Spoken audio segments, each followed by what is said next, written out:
Diesel vehicles, which began to be utilized domestically before World War II, faced the challenge of how to transmit engine power to the wheels from the start. Diesel and gasoline engines, which generate power through intermittent explosions in cylinders, cannot operate below a certain rotational speed. Therefore, when connecting power to stationary wheels, a clutch is required to compensate for the speed difference. Additionally, the engine's rotational force remains nearly constant regardless of speed, which differs significantly from steam engines that were supplied energy from an external energy source like a boiler. Steam engines can generate much greater rotational force at low speeds compared to high speeds, making them advantageous for railway vehicles that benefit from high starting force. This partly explains why inefficient steam engines continued to be used for so long. However, gasoline and diesel engines lack this capability, making it impossible to utilize the engine's power independent of speed. This necessitated the development of power conversion devices, commonly known as transmissions, that allow the engine to maximize its capabilities regardless of speed. Initially, gear-shifting transmissions were used, but controlling multiple connected vehicles in rail transport was cumbersome, prompting the development of alternative methods.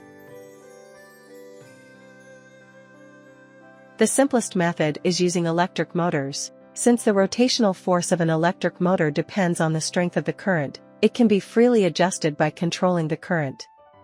Additionally, control wires can manage multiple vehicles simultaneously, making it convenient. Thus, electric drive trains became practical, and the electric transmission method aimed to use the capabilities of electric motors in diesel vehicles. Essentially, it operates like an electric transmission system. In this system, a diesel engine drives a DC generator, and the generated electricity powers electric motors to propel the vehicle.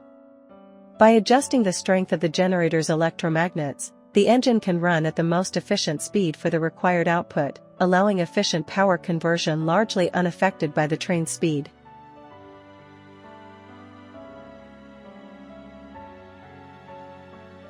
However, this system requires additional components like generators and motors, which add weight, complexity, and cost to the vehicles. Various methods were attempted to address these issues, but railway vehicles require significant power transmission and durability, making it challenging to find viable alternatives to electric transmission. One method that stood out was the hydraulic transmission. This device uses a turbine pump to impart kinetic energy to oil, which is then absorbed by a turbine to convert it back into rotational motion. To simplify, imagine the pump and turbine aligned in a straight line. By returning the oil that has passed through the turbine back to the pump side, the energy can be recovered, increasing the rotational force on the turbine side compared to the pump side, allowing for greater torque at low speeds. Compared to generators, this system is simpler, more compact, and has fewer wear components, making it easier to maintain, which garnered attention for railway use. This simplicity made it popular in applications requiring numerous small power units, such as DMUs. This method eliminates the need for complex mechanical linkages, providing a robust and efficient solution for power transmission in rail vehicles. In Japan, where the track structure was weak and heavy trains couldn't achieve high speeds, the lightweight hydraulic system quickly outperformed electric systems, eventually leading to Japan having the world's largest number of DMUs. However, unlike the combination of pistons and cylinders, driving oil through a turbine means oil leakage through gaps. The power transmission efficiency is at most about 80%, and this efficiency is only achievable within a narrow range of rotational speeds. In contrast, electric DMUs can maintain a high efficiency of around 80% from low speeds, just after starting to maximum speed. The efficiency of an electric system, particularly DC, is the product of generator efficiency, motor efficiency, and the efficiency of power transmission from the motor to the wheels. For example, it might be 0.92 times 0.92 times 0.97, resulting in an overall efficiency of 82% in this example. While the efficiency of motors and generators does not fluctuate as much as that of hydraulic transmissions, it still varies slightly with rotational speed and load, resulting in an overall efficiency around 80%. In contrast, hydraulic systems bypass the transmission and switch to direct drive at certain speeds to avoid efficiency drops.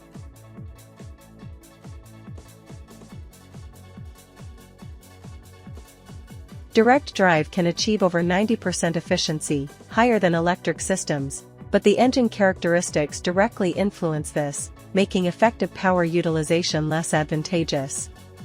Beyond weight, the electric system's drawback lies in the numerous components required.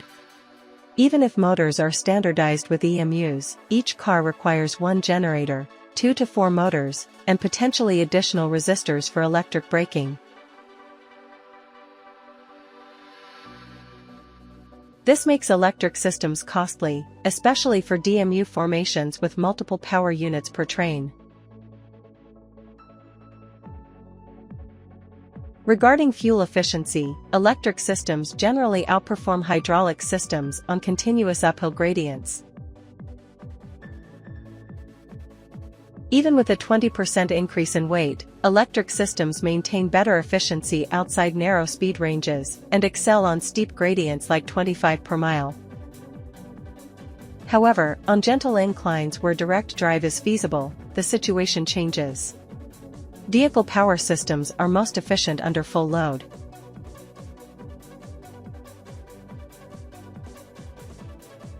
When running under lighter loads, efficiency decreases.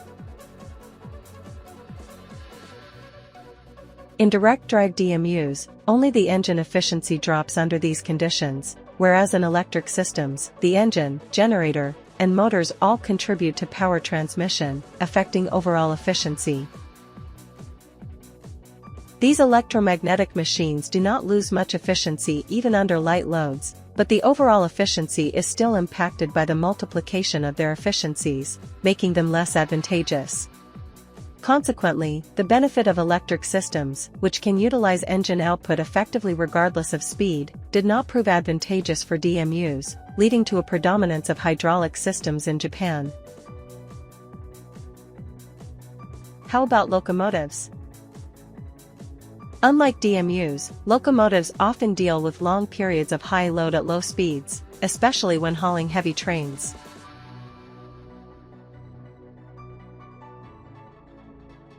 They might need to operate at low speeds, such as 20 km per hour on uphill gradients, for extended periods.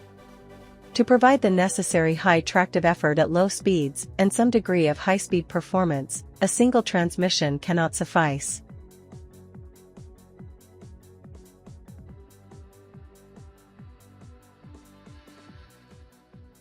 Solutions like the Makidro system, which combines gear shifting, or the Voith system, which uses multiple hydraulic transmissions with different reduction ratios that switch via oil flow, were necessary. Ultimately, like mechanical systems, gear shifting is unavoidable for locomotives, diminishing the advantages of hydraulic systems' lightweight and simple structures. In contrast, electric systems maintain their basic components and characteristics even with high outputs, making them suitable for locomotives. Moreover, unlike hydraulic transmissions, electric motors and generators are less constrained by weight and have fewer output limitations. The development of 2,000 horsepower class hydraulic transmissions reached a practical ceiling for high output,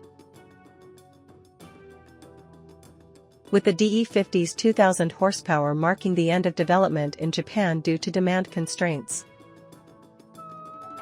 In contrast, electric systems saw large generators routinely, as exemplified by Union Pacific Railroad's gas turbine locomotives capable of producing 8,500 horsepower from a single generator set. Even outside gas turbines, which use high-speed, lightweight generators, Union Pacific achieved 6,600 horsepower locomotives with 3,300 horsepower generator sets using slower-speed medium-speed diesels.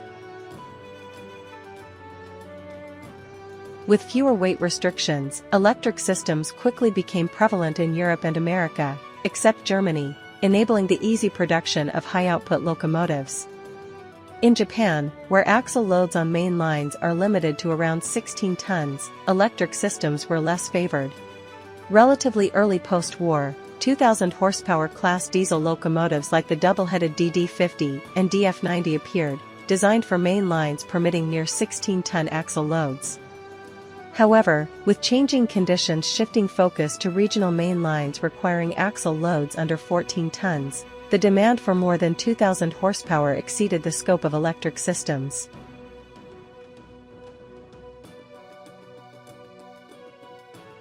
Thus, hydraulic systems dominated non-electrified locomotive sectors in Japan until the end of the Showa era. In the Heisei era, the DF200 emerged with advanced technology, enhancing output to 1.5 times that of the hydraulic DD51 but with a 16-ton axle load. This was achieved by specializing in high-speed, heavy freight hauling on reinforced tracks. By the end of JNR, the environment no longer permitted designing diesel locomotives for such track conditions, and the DF51, aiming for 3,000 horsepower within a 14-ton axle load limit, never saw the light of day.